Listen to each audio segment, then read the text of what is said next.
CH1 super योद्धा, CH2 जदयूई अंगूठी, शक्ति चक्र _AP2 जादुई अंगूठी इक्वल्स। ध्रुव ने अपनी मंगेतर लारा की आंखों में आंखें डालकर भारी और कड़े शब्दों में कहा, ठीक है, मंजूर है, मुझे तुम्हारी ये शर्त मंजूर है ल। उसने 3 साल बाद होने वाले मुकाबले की शर्त के लिए लारा को हामी भर दी। ध्रुव के इतना कहते ही लारा ने एक आखिरी बार उसे घूर कर देखा और फिर अपने बॉडीगार्ड्स के साथ शौर्य महल से बाहर जाने लगी ल। लारा अभी हॉल के बड़े से दरवाजे तक पहुंची ही थी कि उसके कानों में एक लड़की की चेतावनी देती हुई आवाज पड़ी, रुक जाओ लारा।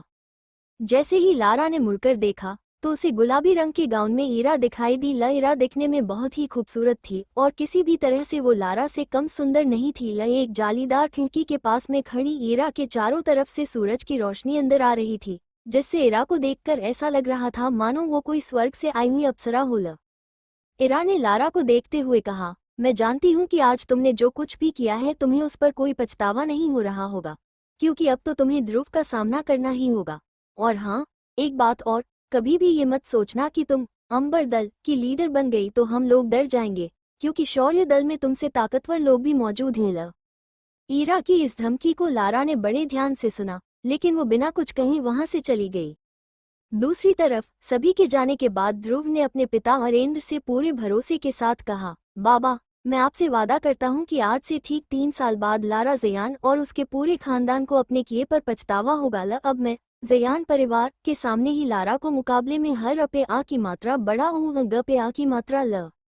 अरेंद्र अपने बेटे ध्रुव को बेबाकी के साथ बात करते देख खुश हो रहे थे ल, क्योंकि पिछले 3 सालों से वो ज्यादातर चुपचाप ही रहता था, मगर आज उसकी मंगेतर ने यहाँ आकर जो कुछ भी किया उससे उसके अंदर का वही ध्रुव जाग गया जो 3 सालों से सोया हुआ था। लेकिन सच्चाई से मुंह भी नहीं फेरा जा सकता था, और इस वक्त सबसे बड़ी सच्चाई ये थी कि ध्रुव अपनी शक्तियों के 3रे सितारे पर ही था, जबकि लारा की शक्तियां 9वें सितारे तक पहुंच चुकी थी ल। इधर शौर्य महल से बाहर निकलकर ध्रुव अभी भी लारा के बारे में सोच रहा था कि किस तरह से लारा ने बातों बातों में उसकी बेइज्जती की थी और कैसे उसने ध्रुव के पिता पर रिश्ते को तोड़ने के लिए दबाव बनाया था। इन बातों के बारे में सोचते हुए ध्रुव तेजी से अपनी मां की ग्रेवयार्ड की तरफ जाने के लिए अपने कदमों को बढ़ा रहा था ल। ध्रुव को इस तरह से गहरी सोच में आगे बढ़ता देखकर उसकी दोस्त ईरा भी उसका पीछा करते हुए बाहर आ गई ताकि वो उसका हौसला बढ़ा सके ल। लेकिन ध्रुव ने ईरा को अपना पीछा करते हुए देखकर कहा, मैं ये चाहता हूँ कि मुझे कुछ देर के लिए अकेला छोड़ दो। अपने सबसे अच्छे दोस्त से इतना सुनने के बाद ईरा ने ध्रुव को कुछ देर के लिए अकेले ही रहने दिया ल। कुछ ही देर में ध्रुव शक्ति स्तंभ को देखते हुए अपनी मां के समाधि स्थल पर पहुंच गया ल। वो अपनी मां की समाधि पर गिरे पेड़ के पत्तों और धूल को साफ करने लगा।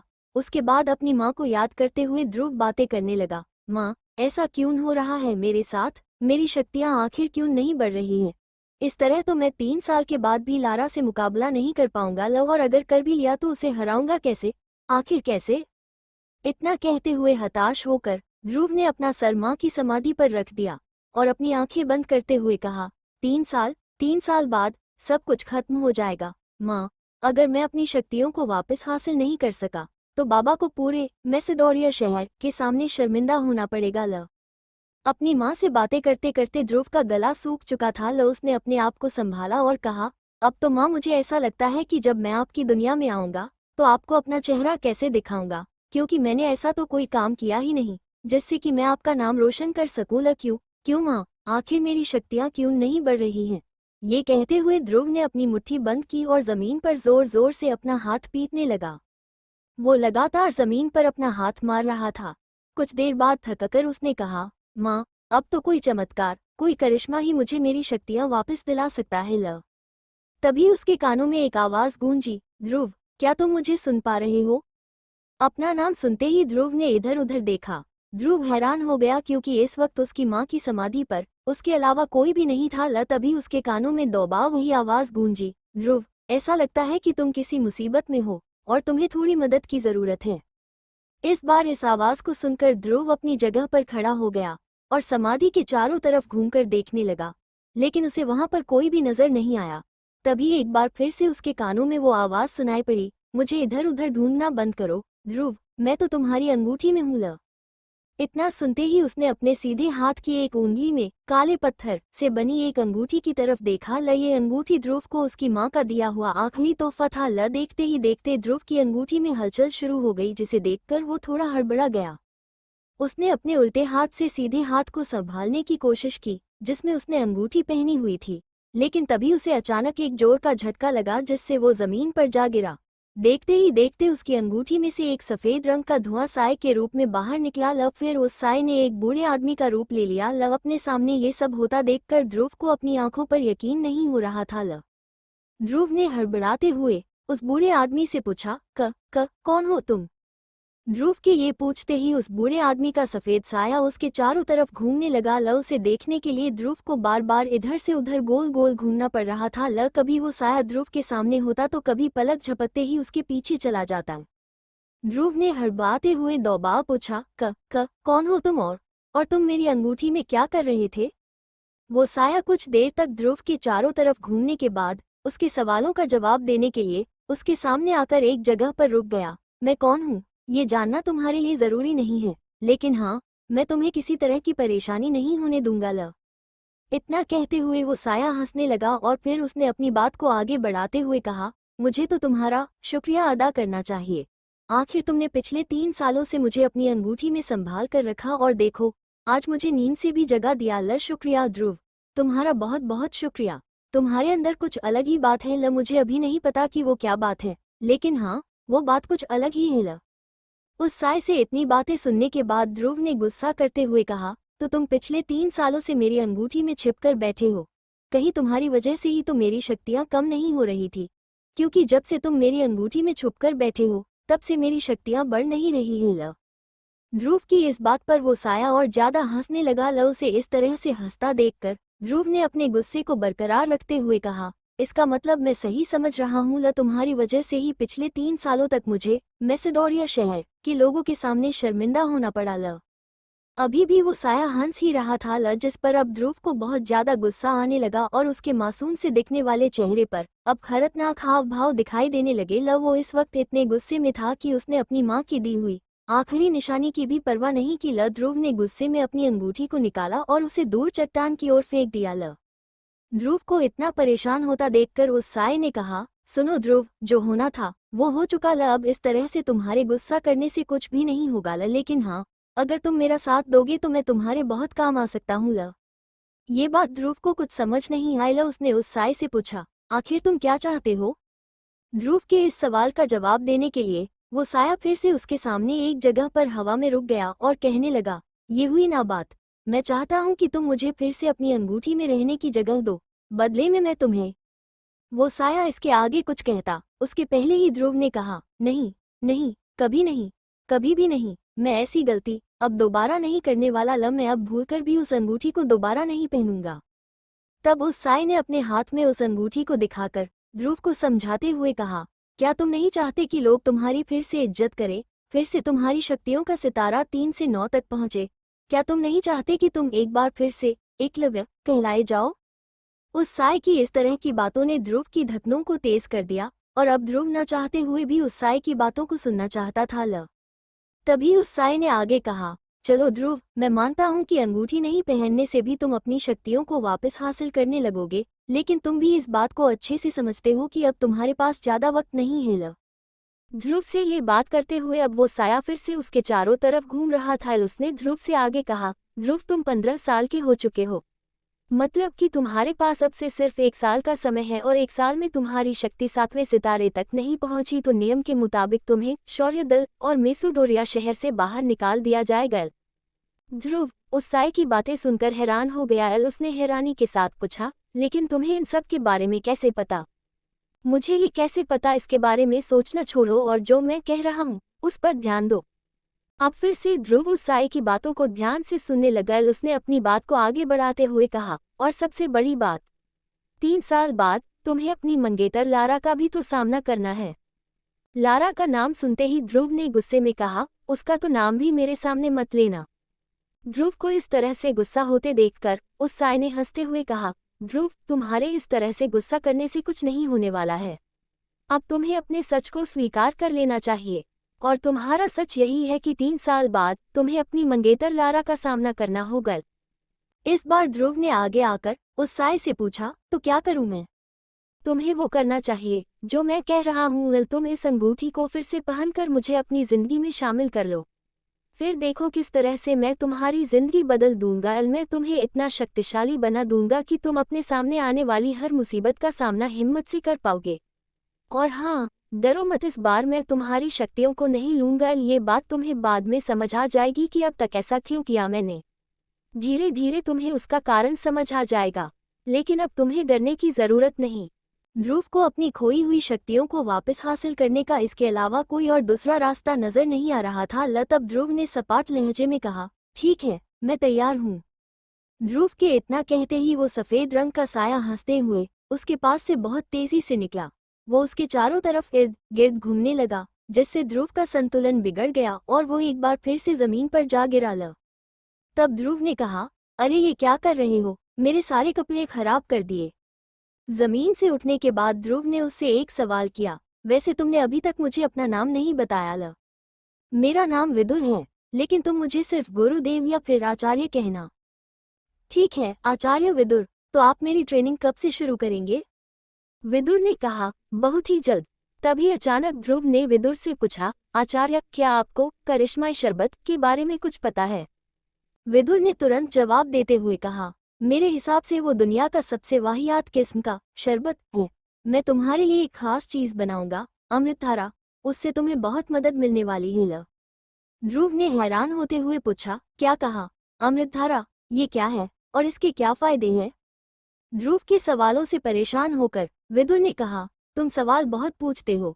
फिलहाल मैं तुम्हें कुछ जड़ी बूटियों लिखकर दे रहा हूँ, उसका इंतजाम करो। जब अमृतधारा बन जाए तो तुम खुद ही देख लेना कि वो क्या चीज़ है। फिर तुम खुद ही बताना मुझे कि अमृतधारा बेहतर है या तुम्हारा वो करिश्माई शरबत। इतना कहते हुए विदुर ने ध्रुव के हाथों में जड़ी बूटियों के नाम लिखकर एक कागज थमा दिया। उस कागज को पढ़कर ध्रुव के होश उड़ गए। उसने हैरानी के साथ कहा, आचार्य, ये तो बहुत ही महंगी है। इन्हें खरीदने के लिए तो कम से कम 800 सोने के सिक्कों की जरूरत होगी, और मेरे पास तो इतने पैसे नहीं है। ध्रुव की इस बात पर विदुर ने सपाट लहजे में कहा, ये तुम्हारी परेशानी है कि तुम इतने सोने के सिक्कों का इंतजाम कैसे करोगे? अभी तो मैंने तुमसे सबसे कम कीमत वाली चीजें लाने को कहा है, और तुम अभी से मुझे अपनी परेशानियां बताने लगे। 800 सोने के सिक्कों का इंतजाम कैसे होगा ये तुम जानो। जब तुम्हें पता चलेगा ना कि मेरे अमृतधारा की मार्कस में क्या कीमत है तो तुम्हारे होश उड़ जाएंगे। फिर तुम्हें समझ आएगा कि तुम्हारे हाथ कौन सा खजाना लगा है। ये बात चल ही रही थी कि ध्रुव को ऐसा लगा कि कोई उनकी ओर आ रहा है। इस आहट को सुन विदुर ने जल्दबाजी में कहा, मैं अंगूठी में वापस जा रहा हूँ। तुम इस अंगूठी को पहन लेना, और हाँ, किसी को भी मेरे बारे में मत बताना, समझे? इतना कहते हुए विदुर ध्रुव की अंगूठी में जाकर गायब हो गए। CH2 जादुई अंगूठी सुपर योद्धा शक्ति चक्र _F2 जादुई अंगूठी इक्वल्स। ध्रुव ने अपनी मंगेतर लारा की आंखों में आंखें डालकर भारी और कड़े शब्दों में कहा, ठीक है, मंजूर है, मुझे तुम्हारी ये शर्त मंजूर है। उसने 3 साल बाद होने वाले मुकाबले की शर्त के लिए लारा को हामी भर दी। ध्रुव के इतना कहते ही लारा ने एक आखिरी बार उसे घूर कर देखा और फिर अपने बॉडीगार्ड्स के साथ शौर्य महल से बाहर जाने लगी। लारा अभी हॉल के बड़े से दरवाजे तक पहुंची ही थी कि उसके कानों में एक लड़की की चेतावनी देती हुई आवाज पड़ी, रुक जाओ लारा। जैसे ही लारा ने मुड़कर देखा तो उसे गुलाबी रंग के गाउन में ईरा दिखाई दी। ईरा दिखने में बहुत ही खूबसूरत थी और किसी भी तरह से वो लारा से कम सुंदर नहीं थी। एक जालीदार खिड़की के पास में खड़ी ईरा के चारों तरफ से सूरज की रोशनी अंदर आ रही थी, जिससे ईरा को देखकर ऐसा लग रहा था मानो वो कोई स्वर्ग से आई हुई अप्सरा हो। ईरा ने लारा को देखते हुए कहा, मैं जानती हूँ कि आज तुमने जो कुछ भी किया है तुम्हें उस पर कोई पछतावा नहीं हो रहा होगा, क्योंकि अब तो तुम्हें ध्रुव का सामना करना ही होगा। और हाँ, एक बात और, कभी भी ये मत सोचना कि तुम अंबर दल की लीडर बन गई तो हम लोग डर जाएंगे, क्योंकि शौर्य दल में तुमसे ताकतवर लोग भी मौजूद हैं। ईरा की इस धमकी को लारा ने बड़े ध्यान से सुना, लेकिन वो बिना कुछ कहे वहां से चली गई। दूसरी तरफ सभी के जाने के बाद ध्रुव ने अपने पिता हरेंद्र से पूरे भरोसे के साथ कहा, बाबा, मैं आपसे वादा करता हूँ कि आज से ठीक 3 साल बाद लारा ज़यान और उसके पूरे खानदान को अपने किए पर पछतावा होगा। अब मैं ज़यान परिवार के सामने ही लारा को मुकाबले में हर रुपये आ की मात्रा बड़ा हूँ, ग पे आ की मात्रा ल अरेंद्र अपने बेटे ध्रुव को बेबाकी के साथ बात करते देख खुश हो रहे थे क्योंकि पिछले 3 सालों से वो ज्यादातर चुपचाप ही रहता था, मगर आज उसकी मंगेतर ने यहाँ आकर जो कुछ भी किया उससे उसके अंदर का वही ध्रुव जाग गया जो 3 सालों से सोया हुआ था। लेकिन सच्चाई से मुंह भी नहीं फेरा जा सकता था, और इस वक्त सबसे बड़ी सच्चाई ये थी कि ध्रुव अपनी शक्तियों के तीसरे सितारे पर ही था, जबकि लारा की शक्तियां 9वें सितारे तक पहुंच चुकी थी। इधर शौर्य महल से बाहर निकलकर ध्रुव अभी भी लारा के बारे में सोच रहा था कि किस तरह से लारा ने बातों बातों में उसकी बेइज्जती की थी और कैसे उसने ध्रुव के पिता पर रिश्ते को तोड़ने के लिए दबाव बनाया था। इन बातों के बारे में सोचते हुए ध्रुव तेजी से अपनी मां की ग्रेवयार्ड की तरफ जाने के लिए अपने कदमों को बढ़ा रहा था। ध्रुव को इस तरह से गहरी सोच में आगे बढ़ता देखकर उसकी दोस्त इरा भी उसका पीछा करते हुए बाहर आ गई ताकि वो उसका हौसला बढ़ा सके। लेकिन ध्रुव ने इरा को अपना पीछा करते हुए देखकर कहा, मैं ये चाहता हूँ कि मुझे कुछ देर के लिए अकेला छोड़ दो। अपने सबसे अच्छे दोस्त से इतना सुनने के बाद इरा ने ध्रुव को कुछ देर के लिए अकेले ही रहने दिया। कुछ ही देर में ध्रुव शक्ति स्तंभ को देखते हुए अपनी मां के समाधि स्थल पर पहुंच गया। वो अपनी मां की समाधि पर गिरे पेड़ के पत्तों और धूल को साफ करने लगा। उसके बाद अपनी मां को याद करते हुए ध्रुव बातें करने लगा। मां, ऐसा क्यों हो रहा है मेरे साथ? मेरी शक्तियां आखिर क्यों नहीं बढ़ रही है? इस तरह तो मैं 3 साल के बाद भी लारा से मुकाबला नहीं कर पाऊंगा, और अगर कर भी लिया तो उसे हराऊंगा कैसे? आखिर कैसे? इतना कहते हुए हताश होकर ध्रुव ने अपना सर मां की समाधि पर रख दिया और अपनी आंखें बंद करते हुए कहा, 3 साल बाद सब कुछ खत्म हो जाएगा। मां, अगर मैं अपनी शक्तियों को वापस हासिल नहीं कर सका तो बाबा को पूरे मैसेडोरिया शहर के सामने शर्मिंदा होना पड़ेगा। अपनी मां से बातें करते करते ध्रुव का गला सूख चुका था। उसने अपने आप को संभाला और कहा, अब तो मां मुझे ऐसा लगता है कि जब मैं आपकी दुनिया में आऊंगा तो आपको अपना चेहरा कैसे दिखाऊंगा, क्योंकि मैंने ऐसा तो कोई काम किया ही नहीं जिससे कि मैं आपका नाम रोशन कर सकूं। क्यों मां, आखिर मेरी शक्तियां क्यों नहीं बढ़ रही हैं? ये कहते हुए ध्रुव ने अपनी मुट्ठी बंद की और जमीन पर जोर जोर से अपना हाथ पीटने लगा। वो लगातार जमीन पर अपना हाथ मार रहा था। कुछ देर बाद थककर उसने कहा, मां, अब तो कोई चमत्कार, कोई करिश्मा ही मुझे मेरी शक्तियां वापस दिला सकता है। तभी उसके कानों में एक आवाज गूंजी, ध्रुव, क्या तुम मुझे सुन पा रहे हो? अपना नाम सुनते ही ध्रुव ने इधर उधर देखा।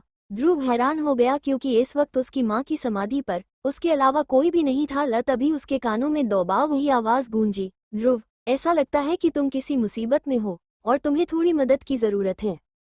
इस बार इस आवाज को सुनकर ध्रुव अपनी जगह पर खड़ा हो गया और समाधि के चारों तरफ घूमकर देखने लगा, लेकिन उसे वहां पर कोई भी नजर नहीं आया। तभी एक बार फिर से उसके कानों में वो आवाज सुनाई पड़ी, मुझे इधर उधर ढूंढना बंद करो ध्रुव, मैं तो तुम्हारी अंगूठी में हूं।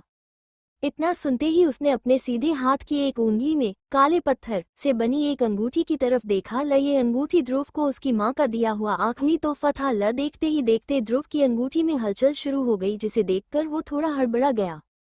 उसने अपने उल्टे हाथ से सीधे हाथ को संभालने की कोशिश की जिसमें उसने अंगूठी पहनी हुई थी, लेकिन तभी उसे अचानक एक जोर का झटका लगा जिससे वो जमीन पर जा गिरा।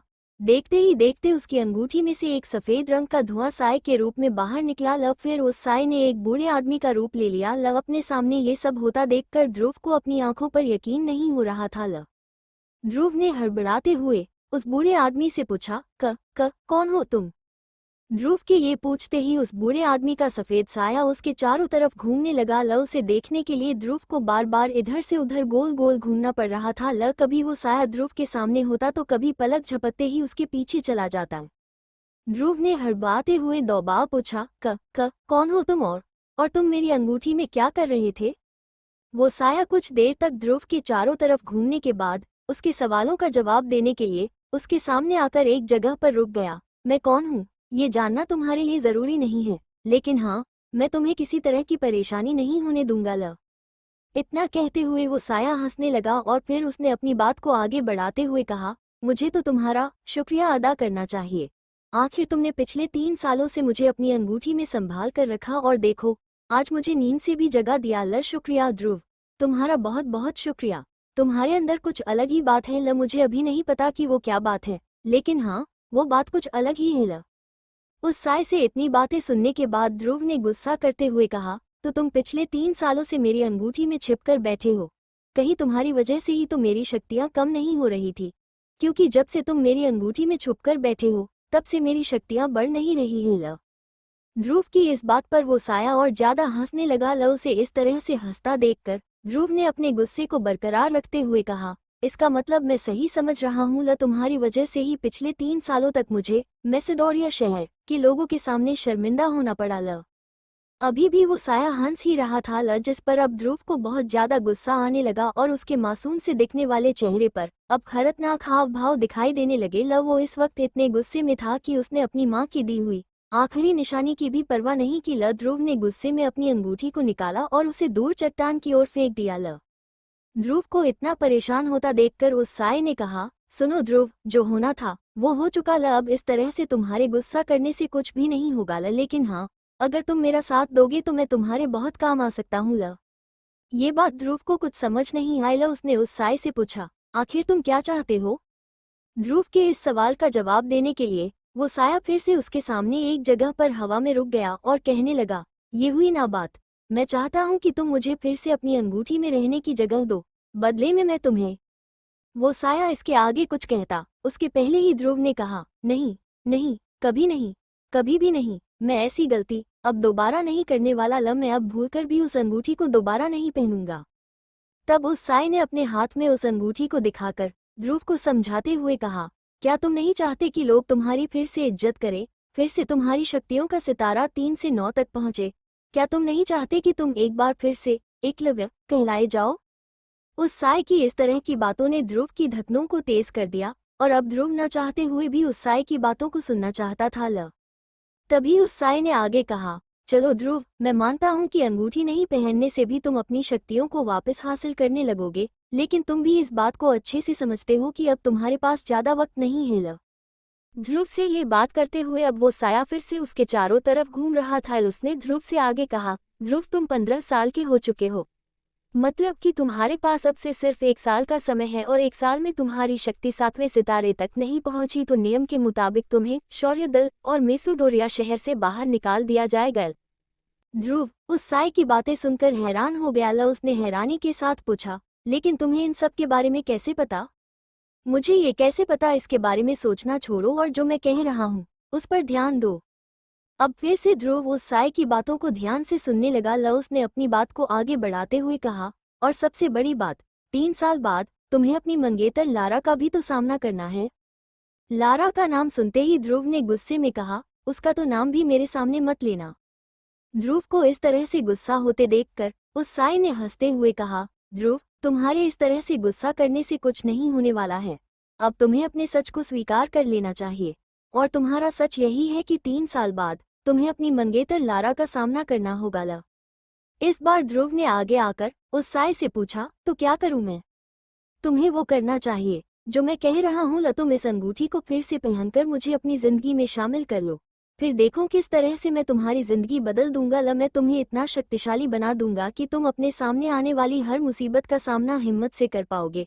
और हाँ, डरो मत, इस बार मैं तुम्हारी शक्तियों को नहीं लूंगा। ल ये बात तुम्हें बाद में समझ आ जाएगी कि अब तक ऐसा क्यों किया मैंने। धीरे धीरे तुम्हें उसका कारण समझ आ जाएगा, लेकिन अब तुम्हें डरने की जरूरत नहीं। ध्रुव को अपनी खोई हुई शक्तियों को वापस हासिल करने का इसके अलावा कोई और दूसरा रास्ता नजर नहीं आ रहा था। ल तब ध्रुव ने सपाट लहजे में कहा, ठीक है, मैं तैयार हूँ। ध्रुव के इतना कहते ही वो सफेद रंग का साया हंसते हुए उसके पास से बहुत तेजी से निकला। वो उसके चारों तरफ इर्द गिर्द घूमने लगा, जिससे ध्रुव का संतुलन बिगड़ गया और वो एक बार फिर से जमीन पर जा गिरा। ल तब ध्रुव ने कहा, अरे ये क्या कर रहे हो, मेरे सारे कपड़े खराब कर दिए।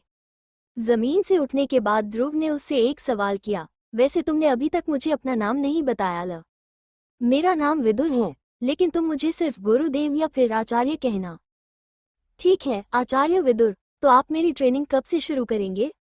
विदुर ने कहा, बहुत ही जल्द। तभी अचानक ध्रुव ने विदुर से पूछा, आचार्य, क्या आपको करिश्माई शरबत के बारे में कुछ पता है?